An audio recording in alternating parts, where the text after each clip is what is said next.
बिस्मिल्लाहिर्रहमानिर्रहीम। अस्सलाम वालेकुम डियर स्टूडेंट्स। आज मैं 9th क्लास का चैप्टर नंबर 5 शुरू करने जा रहा हूँ, जिसका नाम है फैक्टराइजेशन। फैक्टराइजेशन का इंट्रोडक्शन पढ़ते हैं, इसकी डेफिनेशन पहले पढ़ते हैं हम। If a polynomial P X can be express as, जैसे यहाँ पे लिखा हुआ है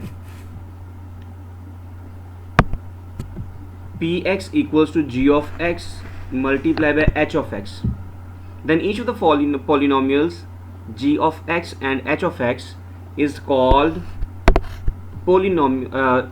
a factor of px. Means अगर px को एक पोलिनोमियल को दो पोलिनोमियल्स के प्रोडक्ट के तौर पर लिखा जा सकता हो, दो पोलिनोमियल भी हो सकते हैं या तीन भी हो सकते हैं, तो वो जो दोनों प्रोडक्ट होंगे वो दोनों इस पॉलिनोमियल px का फैक्टर्स कहलाएंगे। ठीक है, तो इट मीन्स कि अगर हम किसी एक पॉलिनोमियल को दो या तीन ऐसे फैक्टर्स में सेपरेट कर देते हैं कि जिनको मल्टीप्लाई करने से वापस वही पॉलिनोमियल आ जाता है, तो ये जो न्यू पॉलिनोमियल्स आए हैं इनको हम फैक्टर्स कहेंगे p ऑफ x का। जैसे कि फॉर एग्जांपल यहाँ पे एक एग्जांपल दी गई है ab प्लस AC, और इसमें से आप देखें a कॉमन लिया गया है और ब्रैकेट के अंदर रह गया है b प्लस c। ठीक है, तो अब ये यहाँ पे दो फैक्टर्स बन गए हैं। एक्चुअली एक पॉलिनोमियल था ab प्लस AC, जिसको दो पॉलिनोमियल्स में हमने कर दिया है, जो कि क्या बन गए हैं a and b plus c। तो ये दो पॉलिनोमियल अब न्यू बन चुके हैं।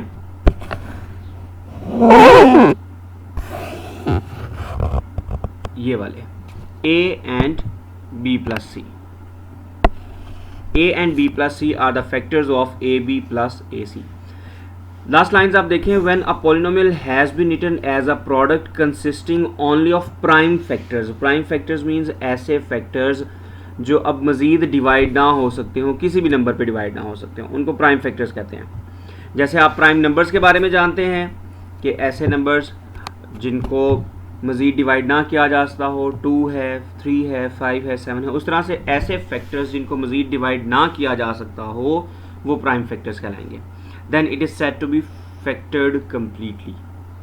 ठीक है, अगर हम उसे ऐसे प्रोडक्ट में कन्वर्ट कर दें एक पॉलिनोमियल को जो कि प्राइम फैक्टर्स पर हो, तो हम कहेंगे कि वो कम्प्लीटली तौर पर फैक्टराइज हो चुका है।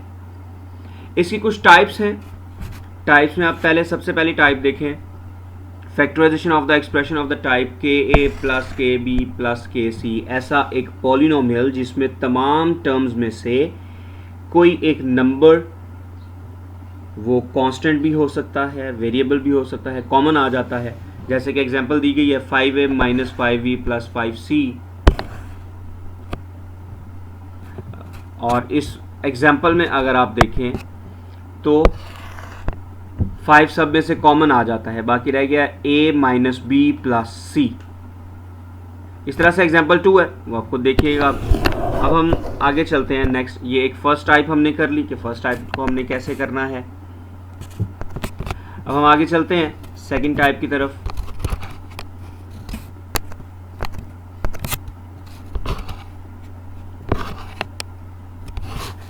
सेकंड टाइप, ये factorisation of the expression in the form AC plus AD plus BC plus BD। अब आप इसमें देखें, जो पहले हमने फॉर्म देखी थी उसमें क्या था, उसमें तमाम टर्म्स में से एक नंबर कॉमन आ रहा था।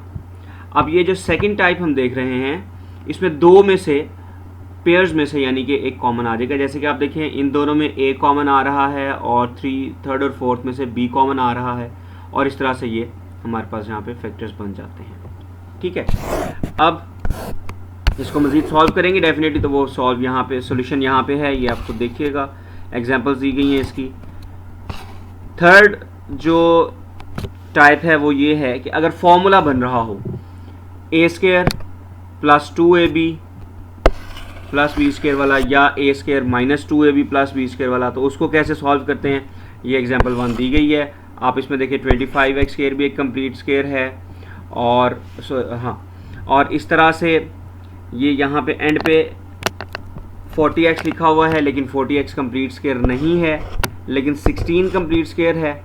तो इट मीन्स b यानी सेकंड टर्म यहाँ पे 16 है जो कि स्क्वायर वाली है। तो इसको पहले तो कर लिया गया है, मतलब तरतीब से लिख लिया गया है, रीअरेंज किया गया है और फिर इसको सॉल्व कर लिया गया है। आप इस एग्जाम्पल को देखिएगा, बड़ी आसान से एग्जाम्पल है। मैं इसलिए इसको मज़ीद तफसील में नहीं जा रहा कि मैं आपको क्वेश्चंस में ये सारी चीज़ें बताऊंगा इंशाल्लाह। फोर्थ पार्ट जो है वो है फॉर्मूला ए स्क्वायर माइनस बी स्क्वायर। तो जो हमारे पास क्वेश्चंस ए स्क्वायर माइनस बी स्क्वायर के वाली फॉर्म में होंगे, चौथी टाइप ये है, उस तरह से हम इसको सॉल्व करेंगे।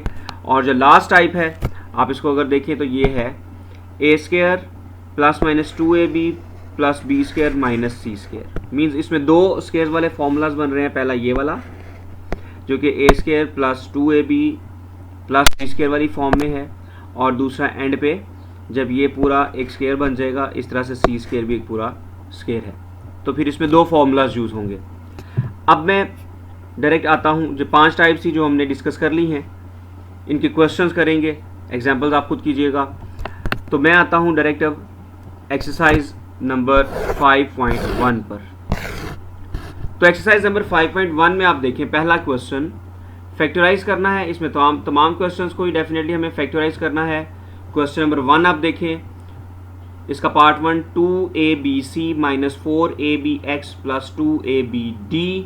तो इसमें अगर आप देखें तमाम में 2 कॉमन आ रहा है, a भी कॉमन आ रहा है and b, 2a and b तीनों चीज़ें कॉमन आ रही हैं। मैं इसको सॉल्व करता हूं।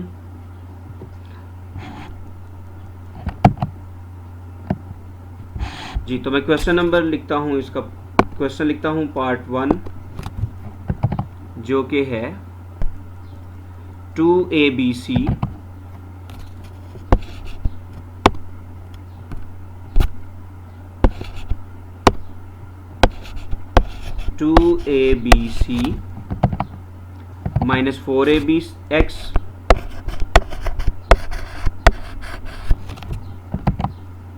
Plus 2abd।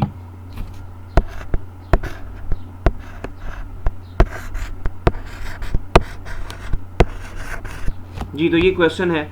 तो स्टूडेंट्स आप देखिए, अगर इसमें तमाम टर्म्स जो तीनों टर्म्स हैं, ये इसमें कांस्टेंट 2 है, इसमें 4 है, इसमें 2 है, तो क्लियरली तौर पर तीनों टर्म्स में जो कांस्टेंट्स हैं वो तीनों 2 पे डिवाइड हो जाते हैं। तो एक तो हमारे पास 2 यहाँ पे कॉमन आ गया, ठीक है। तो मैं बजाय इसके कि तमाम एक एक चीज़ करके कॉमन लूँ, मैं इकट्ठे कॉमन ले रहा हूँ। यहाँ पे एक तो 2 कॉमन आ गया, दूसरा और अगर आप देखें तो a भी सब में मौजूद है और a की सबसे छोटी पावर a ही है, तो a ही कॉमन आ जाएगा। मैं a कॉमन के तौर पर लिख लेता हूँ बाहर। इसी तरह से लास्ट आप देखें तो b भी सब में कॉमन है, तो ये भी आ गया। इसके अलावा कोई और ऐसा नंबर, ऐसा वेरिएबल, ऐसा कांस्टेंट नहीं है जो कॉमन आ रहा हो, तो b को भी लिख लेते हैं हम। अब कॉमन लेने से क्या इफेक्ट होगा? वैसे आप लोगों ने छोटी क्लास में पढ़ा होगा कि कॉमन कैसे लेते हैं। बहरहाल मैं इसका आपको बताता हूँ कॉमन लेने का मतलब क्या है। कॉमन लेने का मतलब ये है एक्चुअली कि आप जो भी चीज़ या जो भी टर्म आप कॉमन ले रहे हो, आपने अब मौजूद तमाम टर्म्स को इस टर्म पे डिवाइड करना है जो आपने कॉमन ली है। जैसे कि अब आप देखें, पहले जो टर्म है 2abc, तो इसको आप डिवाइड करोगे, जो हमने कॉमन टर्म ली है 2ab कैंसिल हो जाएगा, तो c रह जाएगा। मैं यहाँ पे लिख देता हूँ c माइनस, फिर आ गया 4abx, 4abx, इसको भी डिवाइड हम करेंगे 2ab पर। एक तो ab कैंसिल हो गया, 2 1 are 2, 2 2 are 4, तो रह गया 2 और x, तो मैं यहाँ पे लिख देता हूँ 2x। अब जो लास्ट टर्म है 2ab और d, तो आप देखें क्लियरली 2ab तो कट गया, बचा रहेगा d, तो मैं यहाँ पे लिख देता हूँ d।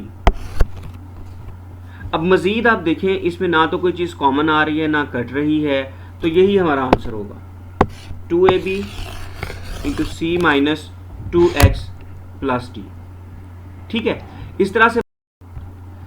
अब मैं नेक्स्ट क्वेश्चन की तरफ चलता हूँ। कुछ क्वेश्चन आपको दूंगा जो आप करेंगे, क्योंकि बड़ी आसान सी एक्सरसाइज है।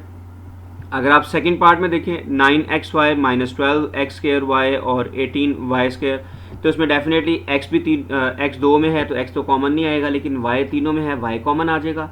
और दूसरी बात यह कि 9, 12 और 18 किस एक नंबर पर डिवाइड होते हैं। ठीक है, आप देखें तो इसमें कौन सा नंबर है। 9 पे तो 9 और 18 तो डिवाइड होते हैं, लेकिन 12 डिवाइड नहीं होता। 6 पे 12 और 18 तो डिवाइड होते हैं, लेकिन 9 डिवाइड नहीं होता। और 12 पे तो बाकी दोनों में से कोई भी डिवाइड नहीं होता। तो आप देखें 3 के टेबल में ये तीनों आ जाते, तो मीन 3 आप यहाँ पे कॉमन ले लेंगे, 3 एंड y, तो बकिया जो आएगा वो आंसर लिख लें। मैं अब आपको करवाता हूँ, बकिया आप पार्ट खुद करेंगे, मैं आपको करवाता हूँ पार्ट नंबर 5 और 6 में से कोई एक करवाता हूँ। फॉर एग्जाम्पल 6 हम पार्ट कर लेते हैं।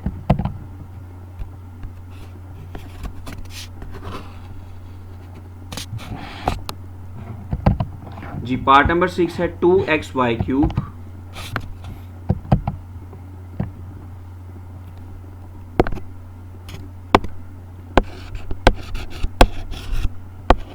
2xy³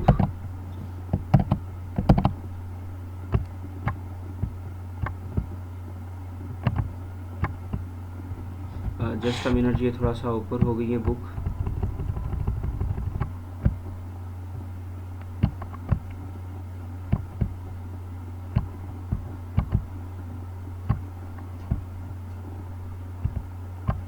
ये आ गया 2xy³ into x² plus 5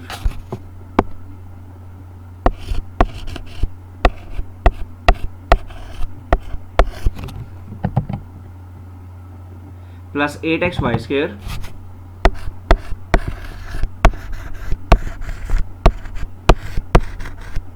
into x² plus 5। ये तो क्वेश्चन है जी हमारा। अब आप देखें, अगर एक चीज़ डायरेक्टली तौर पे नज़र आ रही है, दो टर्म्स हैं यहाँ पे, ये पूरी कंप्लीट फर्स्ट टर्म है और ये कंप्लीट सेकंड टर्म है। आप इसमें देखें एक चीज़ वाज़े तौर पे नज़र आ रही है, जो ब्रैकेट में x² प्लस 5 है वो दोनों टर्म्स में मौजूद है। तो इस क्वेश्चन को मैं स्टेप वाइज कर लेता हूँ ज़रा। पहले स्टेप में हम इस तरह से करते हैं कि x² प्लस 5 को कॉमन ले लेते हैं। ठीक है, तो बकिया देखते हैं बाकी क्या रहेगा।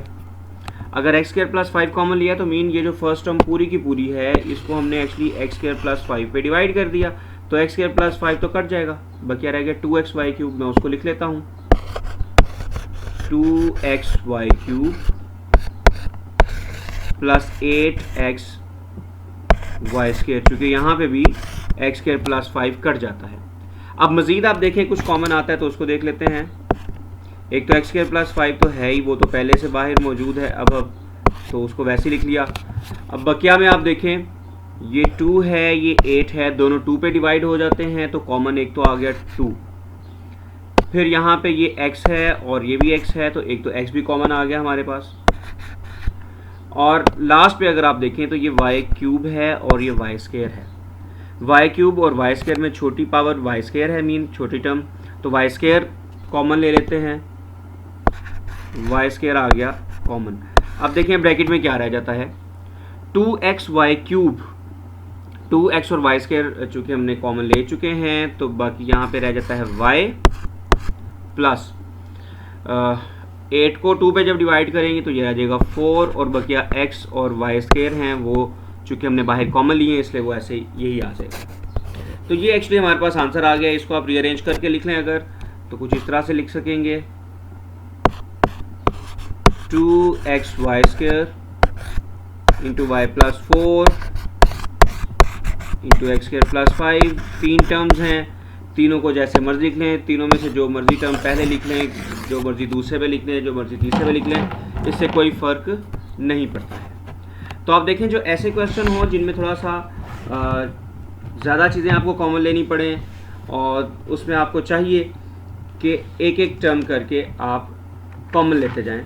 अगर इकट्ठे लेंगे तो मे बी कोई मस्ताना बन जाए, कोई प्रॉब्लम आ जाती है, तो वो फिर आपके लिए ठीक नहीं है। गलती करने से बेहतर है कि थोड़ा सा एक आध स्टेप ज़्यादा कर लिया जाए, उससे कोई फ़र्क नहीं पड़ता है जी। तो अब हम चलते हैं नेक्स्ट क्वेश्चन की तरफ। तो नेक्स्ट क्वेश्चन है क्वेश्चन नंबर 2। अब ये सेकंड टाइप है जिसमें दो दो में से कॉमन आएगा, तो अब देखते हैं इसमें से क्या क्या चीज़ें कॉमन आती हैं हमारे पास। तो अब देखें, इसका मैं आपको पार्ट करवा देता हूँ, पार्ट नंबर 4, चूँकि ऊपर जो है, चलें पहले इनमें से भी एक कर लेते हैं, पहले दो में से एक करवा देता हूँ और फिर चौथा करवा दूंगा। पहला पार्ट देख लेते हैं सेकंड क्वेश्चन का।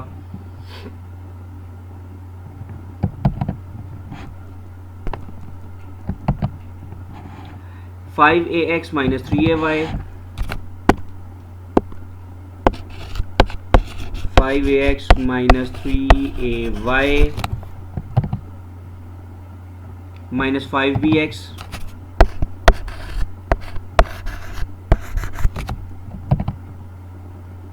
Plus 3by।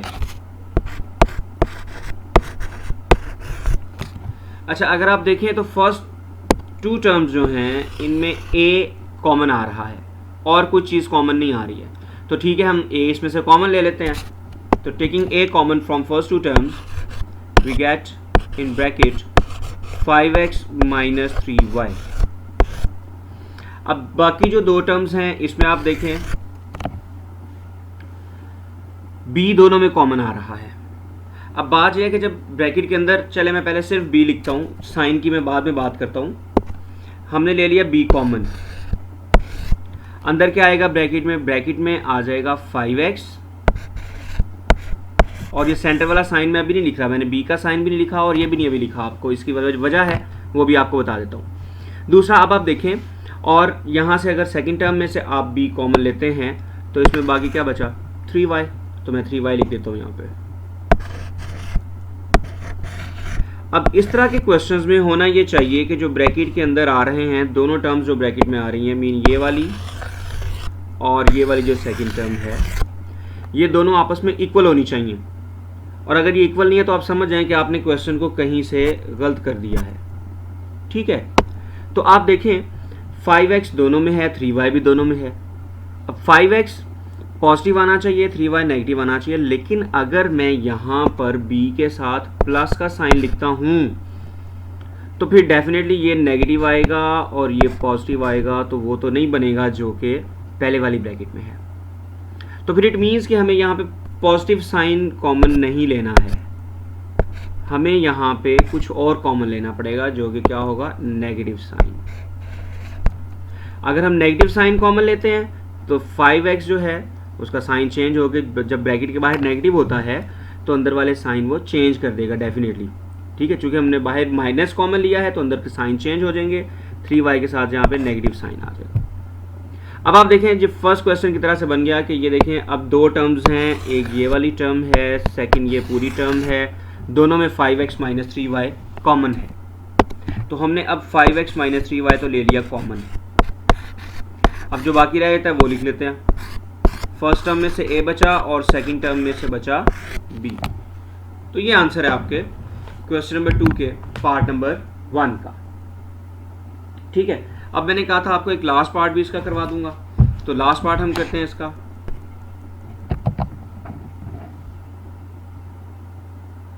X square minus Y square into Z,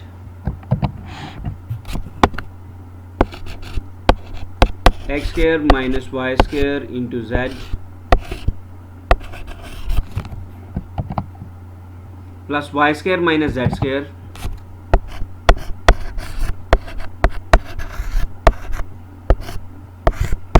into X. अब आप देखें डायरेक्टली तो कोई चीज़ कॉमन नहीं आ रही है, तो फिर हम क्या करेंगे कि पहले इस z को अंदर मल्टीप्लाई कर देते हैं और इस तरह से इस x को भी अंदर मल्टीप्लाई कर दिया जाएगा। तो ये बनेगा X square multiply by Z minus Y square multiply by Z. Plus है तो कोई साइन चेंज नहीं होगा, एक्स वाई स्क्वायर के साथ मल्टीप्लाई होगा तो एक्स इंटू वाई स्क्वायर आएगा। इस तरह से एक्स जेड स्क्वायर के साथ मल्टीप्लाई होगा तो एक्स इंटू जेड स्क्वायर आ जाएगा। अब आप देखिए फर्स्ट दो टर्म्स में तो डेफिनेटली अगर आप कॉमन लेंगे तो वही चीज़ आ जाएगी जो कि पहले मौजूद थी, तो इसलिए हम वो तो नहीं लेंगे। अब हम क्या इसको हम रीअरेंज कर लेते हैं। ठीक है, तो रीअरेंज कुछ इस तरह से करते हैं हम। देखिए रीअरेंज में फर्स्ट टर्म अगर आप देखें और थर्ड टर्म देखें, दोनों में x कॉमन आ जाता है। ठीक है, तो मैं इसको करता हूँ रीअरेंज, या फर्स्ट और लास्ट को भी आप कर सकते हैं, उसमें x और z दोनों कॉमन आते हैं। तो मर्जी है, जैसे मर्जी आप कर लें। ये फर्स्ट और फोर्थ टर्म या फर्स्ट और थर्ड टर्म, तो मैं देखता हूँ कि फर्स्ट और फोर्थ टर्म को मैं रीअरेंज कर लेता हूँ, यानी इकट्ठा कर लेता हूँ। X square Z minus x into Z square मैंने इसलिए कर लिया क्योंकि दो चीज़ें कॉमन आ रही हैं इसमें, एक्स भी और वाई भी, और जो बकिया रह गया अब उसको कर लेते हैं minus Y square g plus x into y square. अब आप देखें फर्स्ट दो टर्म्स में x और z कॉमन आ रहे हैं, taking x and z common, तो बाकी ब्रैकेट में बचा x माइनस z। ठीक है, आप देखें ना, एक x है और एक z है, तो यहाँ पे फर्स्ट टर्म में x स्क्वायर z था, तो x और z एक बाहर है तो एक ही x रहेगा जो कि यहाँ ब्रैकेट में आ जाएगा। इस तरह से second term x y z x z square है, तो x तो कैंसिल हो गया बाहर वाले से, लेकिन z स्क्वायर जो है वो एक कैंसिल हुआ, z और एक यहाँ पे आ गया। अब मज़ीद देखें बाकी जो दो टर्म्स हैं इसमें क्या कॉमन आ रहा है, तो वाई स्क्वायर कॉमन आ रहा है क्योंकि दोनों में वाई स्क्वायर है। ठीक है, मैंने यहाँ पे वाई स्क्वायर कॉमन ले लिया, मैं अभी साइन चले मैंने लिख दिया है माइनस, लेकिन अब मैं आपको बताता हूँ कि कौन सा यहाँ पे साइन आएगा। अब देखें वाई स्क्वायर अगर मैं माइनस का कॉमन लेता हूँ तो z जब मैं यहाँ पे लिखूँगा तो चूंकि ये वाली टर्म नेगेटिव थी तो यहाँ पे z पॉजिटिव आना चाहिए, लेकिन अगर आप देखें पहले जो हम कर चुके हैं उसमें z क्या आया था, नेगेटिव आया था, तो इसलिए मैं यहाँ पे नेगेटिव साइन कॉमन लेने की बजाय पॉजिटिव साइन कॉमन लेता हूँ और यहाँ पे z क्या आ जाएगा, नेगेटिव आ जाएगा। ठीक है, इस तरह से बकिया आप देखें अब हमने पॉजिटिव साइन लिया है तो साइन तो चेंज नहीं हो रहा, ये वाला पॉजिटिव आ जाएगा, और क्या x है तो ये भी x है। अब अगर आप देखें तो ब्रैकेट के अंदर दोनों टर्म्स सेम हैं, यानी x माइनस जेड। ठीक है, तो अब x माइनस जेड को हमने ले लिया कॉमन दोनों टर्म्स में से। ये भी अगर आप देखें माइनस जेड प्लस एक्स है या x plus x minus Z है तो वो डेफिनेटली सेम एक ही बात है, तो मैं इसे लिखता हूँ कॉमन के तौर पर x माइनस जेड हमने लिया कॉमन दोनों टर्म्स में से। बकिया जो रह गया फर्स्ट टर्म का वो है एक्स जेड और सेकेंड टर्म का वाई स्क्वायर, तो ये आ गया हमारा आंसर इस पार्ट का। तो स्टूडेंट्स आज के लेक्चर में मैंने आपको पहले 2 क्वेश्चंस करवाए हैं, बकिया 3 क्वेश्चन जो हैं